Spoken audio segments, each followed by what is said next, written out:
and welcome to Why Make, the podcast where we talk with artists about why they make, with me, your host, Eric Wolkin. To see images of the artwork in this episode and all of our episodes, go to why-make.com.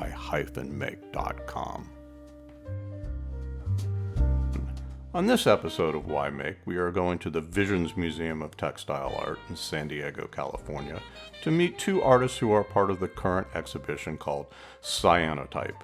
It runs through mid-June 2026, and you can get a great glimpse of the textiles on display at the Visions Museum website at vmota.org.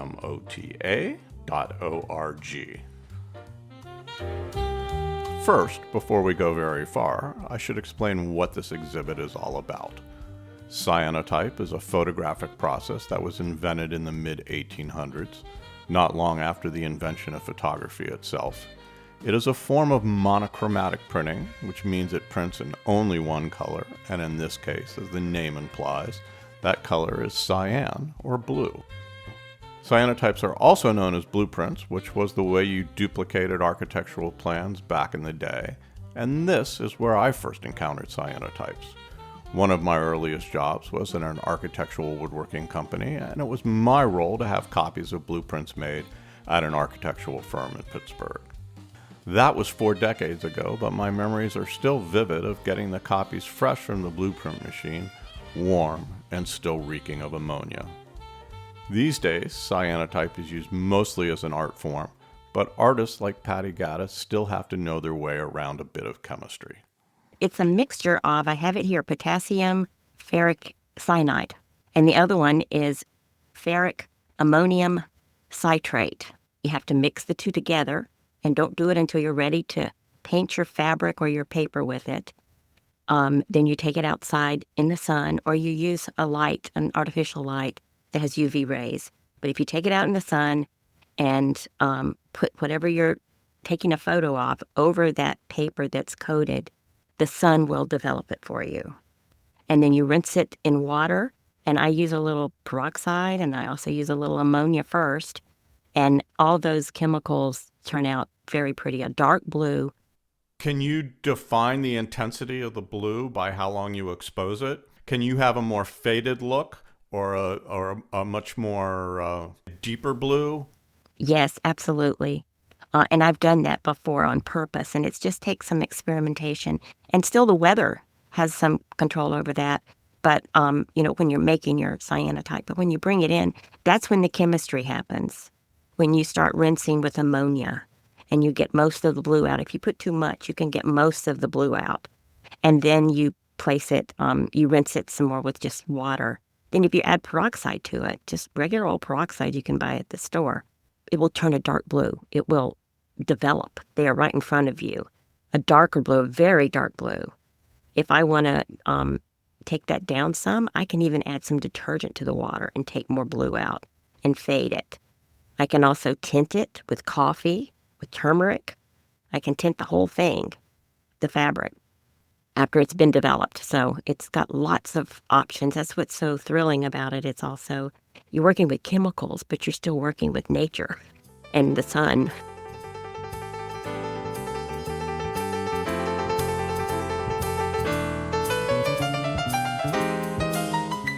Patti Gaddis is one of the featured cyanotype artists in the Vision exhibit. Her work in this exhibit is largely inspired by nature and the bounty of wonderful leaves she finds on her walks around the Florida State University campus. She came to making art later in life after a career as a college-level English instructor and an academic advisor at Florida State University. I am starting back into art after 4 decades of doing other things, because I was kind of discouraged from art, and I've been wanting to get back to art so bad, and it was the best decision I've ever made is to go back to school and get started all over again. So that's where I am right now, is I'm a newbie in the art field, but I've always been an appreciator of art, so I've been studying it my whole life in the background, waiting to have a chance. So where generally do you find your inspiration? Is it out taking walks in the woods and looking for interesting things to photograph, or? It's always nature, always walking through greenways and parks. I travel. I went to the Pacific Northwest and just absolutely gorgeous up there, and got a lot of photos and just experienced the textures and the colors of nature. It's right there, just the perfect inspiration for me.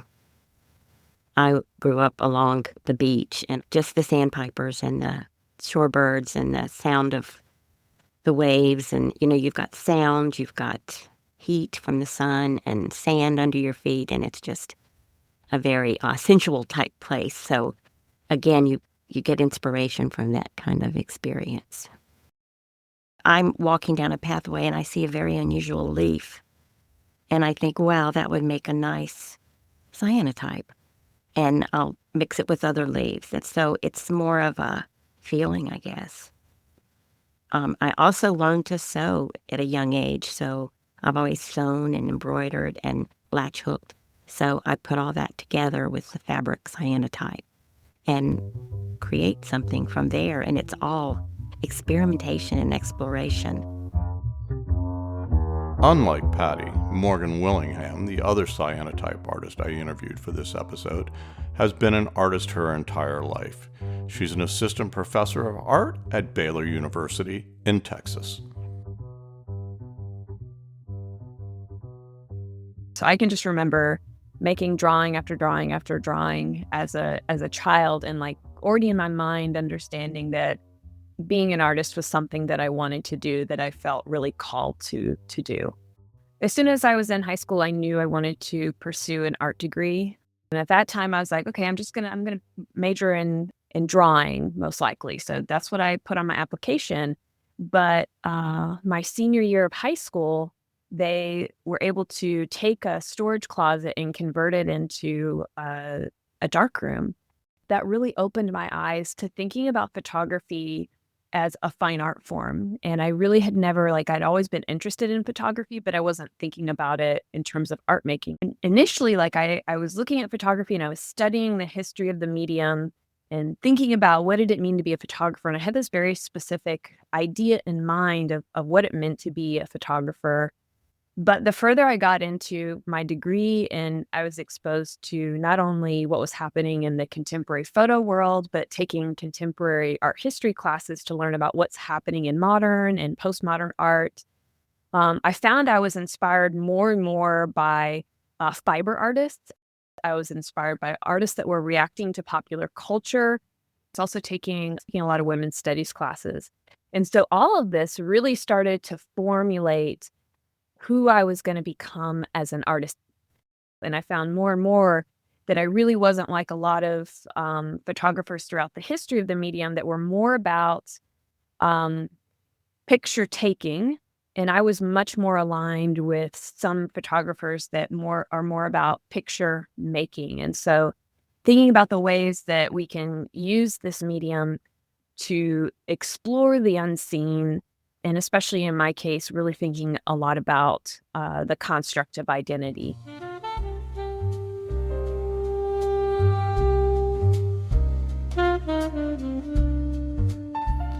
Let's start to dive in and talk about the work that these two artists created for this exhibition.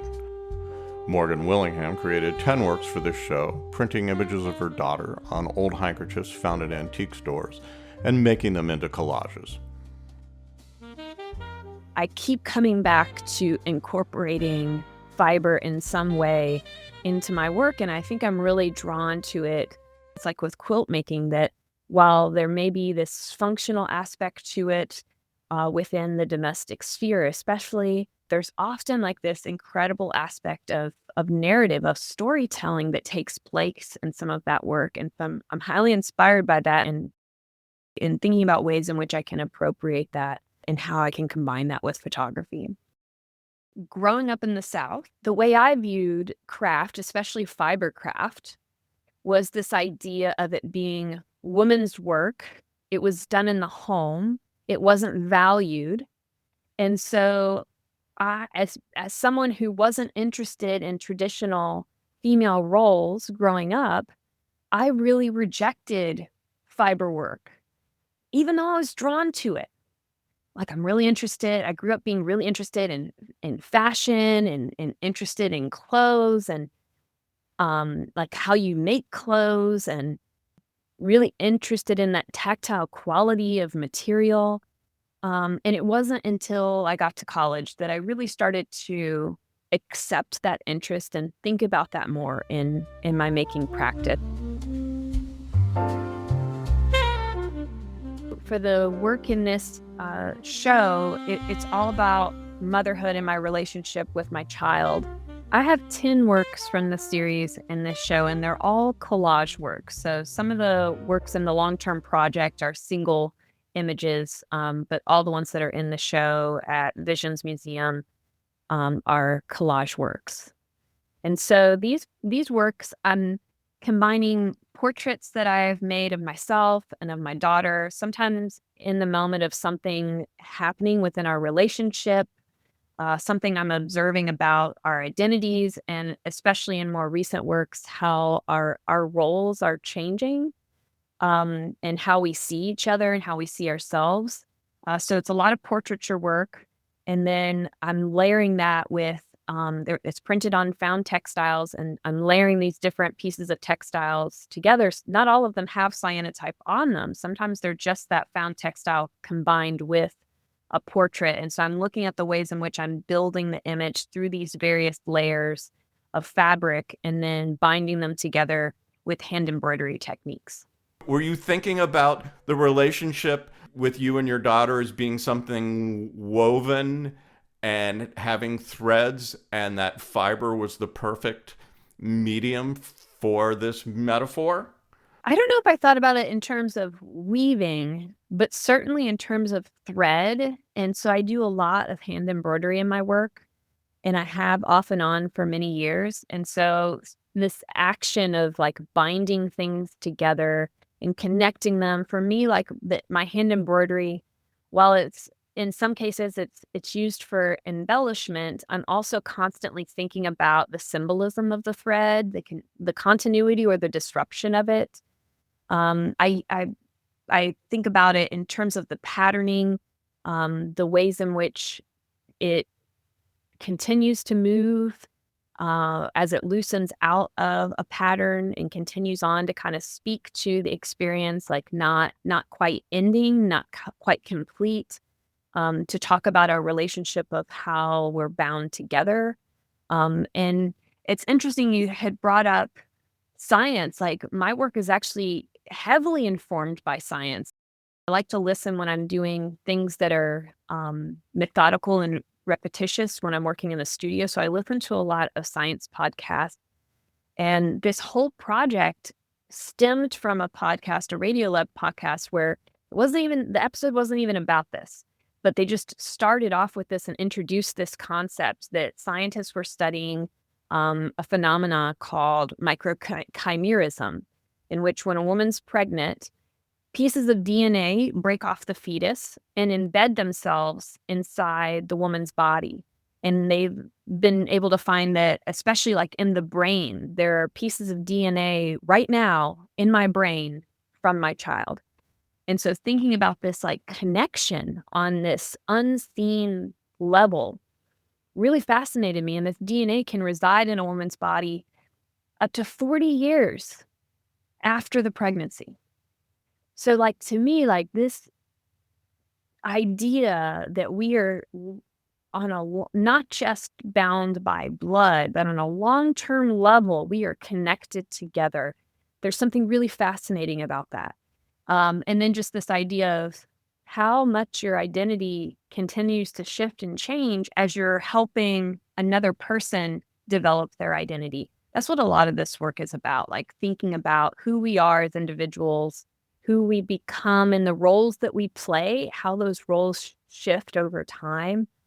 So yeah, definitely narrative is an important aspect of this particular project.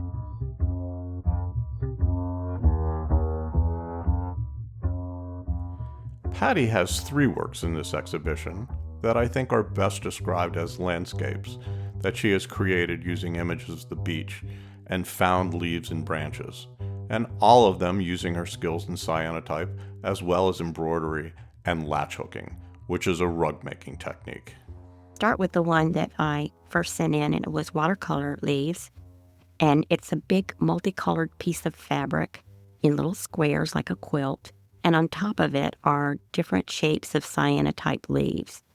And they're different shapes and sizes. And I picked it up from the university that have an unbelievable amount of different types of trees. So I collected leaves and brought it home and cyanotyped those. And then placed them on this fabric, stitched them down.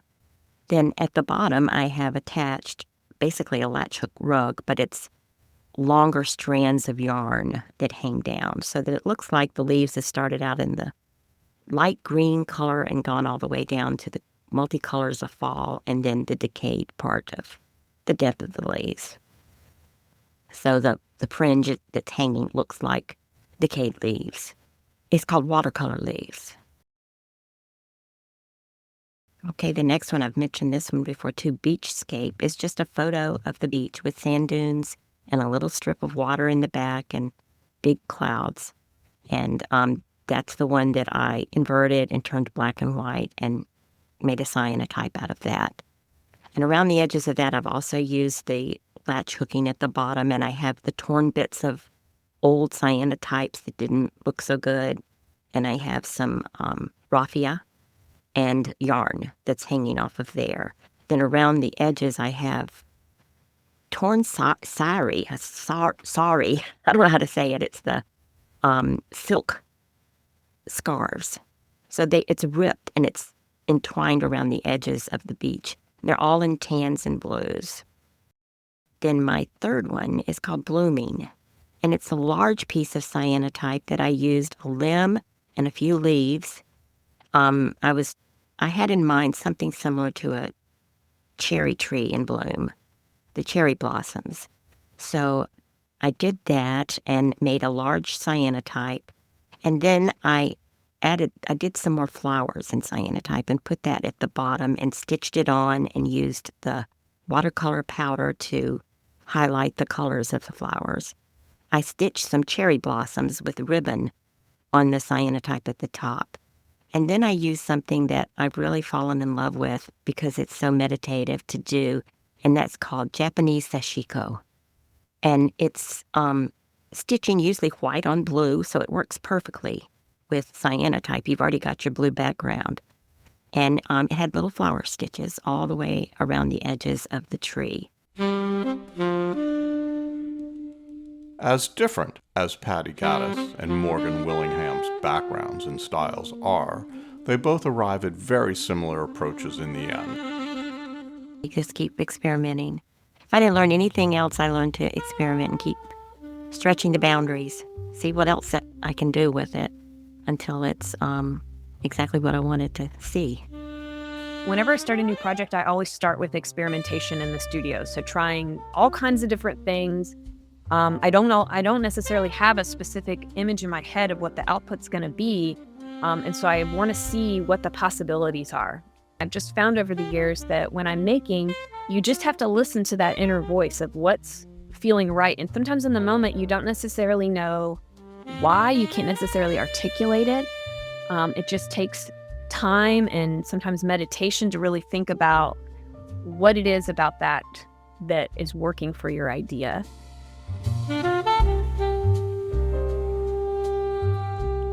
There you have it. Two artists both working in a photographic process almost 200 years old and printing on fabric, and the results are stunning. Please go see the exhibition Cyanotype on view at the Visions Museum of Textile Art in San Diego, California through June 20th, 2026. Or visit the Visions Museum website at vmota.org to see images of the show. Thanks for listening, and why make?